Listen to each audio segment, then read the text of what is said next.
Desde luego, vaya plantón que me ha dado. Loli. ¡Oh! Pero Loli, ¿qué te has hecho?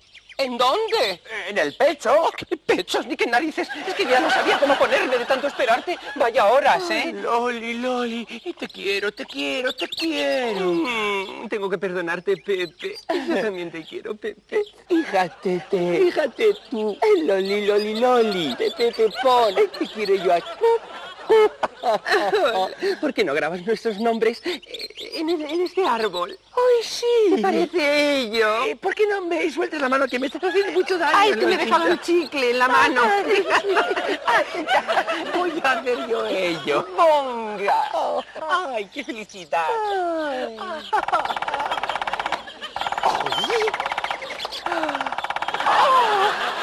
¡Ay, qué naricilla tan respingoide!